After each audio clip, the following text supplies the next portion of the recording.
Ассалаумағалейкум, сіздермен керек арнасы. Ұл бала тәрбиесі. Айтуға болмайтын сөздер. Балаға сөзбен емес, іспен үлгі болып тәрбиелесек те, біздің әр сөзіміз олардың өміріне тікелей әсер етеді.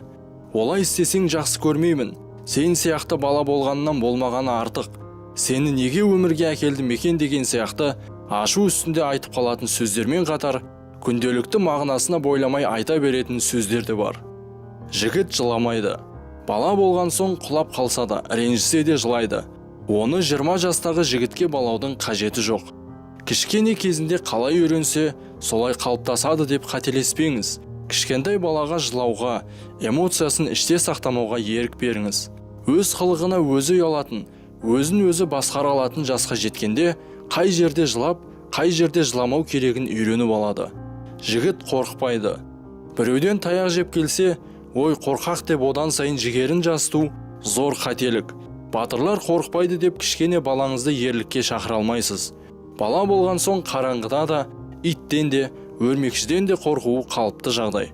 Қайта қорқынышын жеңуіне көмектесіңіз.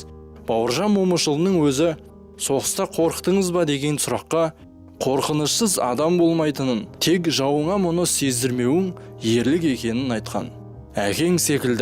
Әкең секілді жұмыссыз қаласың, әкең сияқты малдың артында жүресің, әкең сияқты қырсықсың деген секілді сөздер мәселені шешпейді. Қандай жағдай болса да баланың алдында әкесінің кемшілігін басып айтуға болмайды. Әр бала өз әкесін идеал санайды. Оның идеалының атына кір келтіріп, көз алдында әкесінің алып бейнесін құлдыратпаңыз. Бізді бағатын сен. Еңбекқор болсын деп баланы кішкене кезінен жұмысқа салып қою да дұрыс емес. Бала балалық шағында ойынға қанып өсуі керек. Оған сол ойынның өзі де зор жұмыс. Ойынмен өседі, ойынмен жетіледі. Үйдің үлкені болса да, ұлдың үлкені болса да, жасына жетпей жатып мойнына зор жауапкершілікті жүктемеңіз.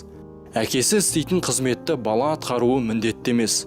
Ақша табудың да, еңбек етудің де, ата-анасына қолғабыс жасаудың да өз уақыты бар.